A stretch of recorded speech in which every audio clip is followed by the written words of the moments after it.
আহমাদুহু ওয়া নুসাল্লি আলা রাসূলিহিল কারীম আম্মা বা'দ।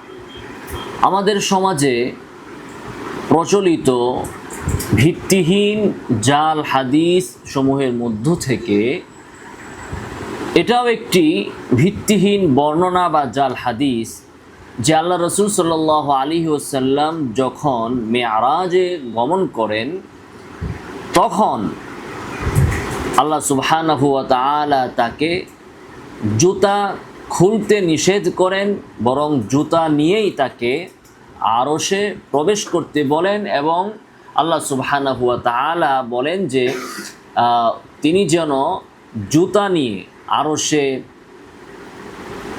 আসন গ্রহণ করে তিনি যেন আরশকে ধন্য করেন। নাউযুবিল্লাহি মিন যালিক। তো এরকম একটি জাল বর্ণনা, সেটা এরকম বর্ণনা করা হয় যে ইয়া মুহাম্মদ লা তাখলা'না আলাইক, আল্লাহ সুবহানাহু ওয়া তাআলা তার হাবিব সাল্লাল্লাহু আলাইহি ওয়াসাল্লামকে বলেন যে হে মুহাম্মদ লা তাখলা'না আলাইক, আপনি আপনার জুতা খুলবেন না।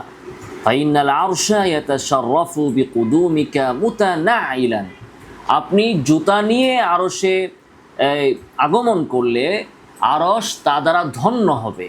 আল্লাহ সুবহানাহু ওয়া তাআলার আরশ এটা দ্বারা ধন্য হবে। ওয়াইফতাখিরু আলা গায়রিহি মুতাবাররিকান, এবং এর দ্বারা গর্বিত হবে আরশ। নাউযুবিল্লাহি মিন যালিক। এই ধরনের কল্পিত কাহিনী এগুলো সাধারণ জনসাধারণের মাঝে প্রচলিত বা প্রসিদ্ধ আছে, এমনকি অনেক বক্তাদেরকেও অসতর্কতাবশত বা অজ্ঞতাবশত এই বিষয়গুলো বর্ণনা করতে, আলোচনা করতে দেখা যায়। অবশ্যই একজন আলেম, একজন ওয়াইজ, একজন বক্তা আলোচনার পূর্বে সেই হাদিসটি সহি কিনা তা ভালো করে যাচাই করে তারপর বর্ণনা করা উচিত।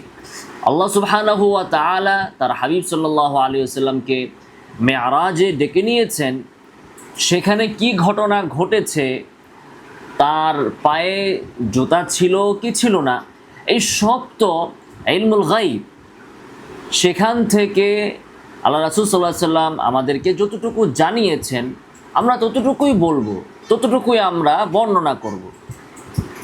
কোনো হাদিসে, কোনো বর্ণনায় এই ধরনের কোনো কথা আসেনি যে আল্লাহ রাসূল সাল্লাল্লাহু আলাইহি ওয়াসাল্লাম জুতা নিয়ে আরশে গমন করেছেন, বরং আল্লাহ রাসূল সাল্লাল্লাহু আলাইহি ওয়াসাল্লাম আরশে গিয়েছেন এমন কথাও কোনো বর্ণনাতে পাওয়া যায় না। সর্বোচ্চ যতটুকু পাওয়া যায় যে আল্লাহ রাসূল সাল্লাল্লাহু আলাইহি ওয়াসাল্লাম সিদরাতুল মুনতাহা পর্যন্ত গমন করেছেন। অতএব আমরা যতটুকু বর্ণনা পাই ততটুকুই আমরা বলবো। নিজ তরফ থেকে বৃদ্ধি করা, নিজের মনের মাধুরী মিশিয়ে বর্ণনা করা, এটা আল্লাহ এবং তার রাসূলের উপর মিথ্যাচার, যা জঘন্য অপরাধ। রাসূল সাল্লাল্লাহু আলাইহি ওয়াসাল্লাম বলেছেন মান কাযাবা আলাইয়া মুতাআম্মিদান ফালইয়াতাবাওয়া মাকআদাহু মিনান নার, যে ব্যক্তি ইচ্ছাকৃতভাবে আল্লাহ রাসূল সাল্লাল্লাহু আলাইহি ওয়াসাল্লামের ব্যাপারে মিথ্যা বলল, সে যেন জাহান্নামকে তার ঠিকানা বানিয়ে নেয়।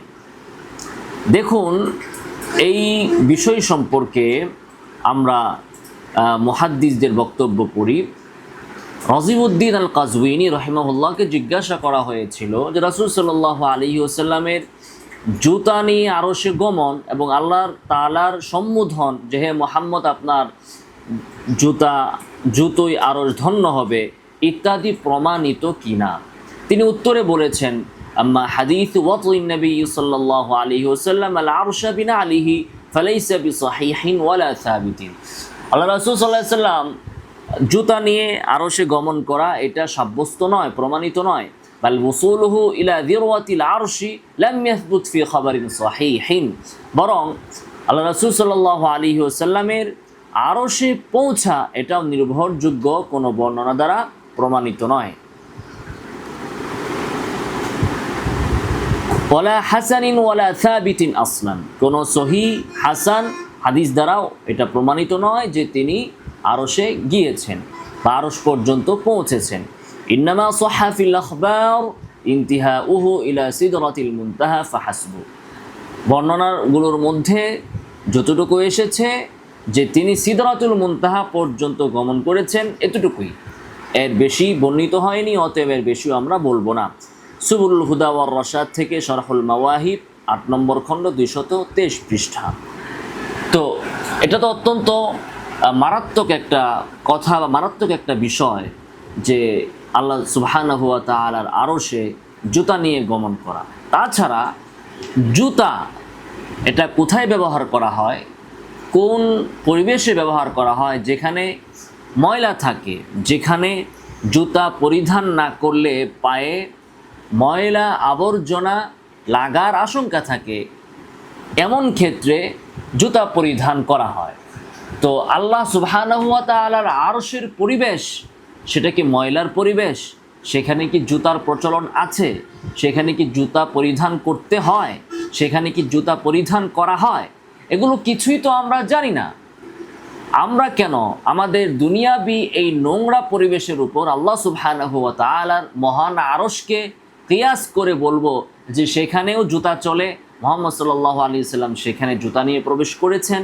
আল্লাহ সুবহানাহু ওয়া তাআলা আমাদেরকে এই ধরনের বিভ্রান্তিপূর্ণ কথা থেকে হেফাজত করুন। আমিন ওয়া আখিরু দাওয়ানা আলহামদুলিল্লাহি রাব্বিল আলামিন।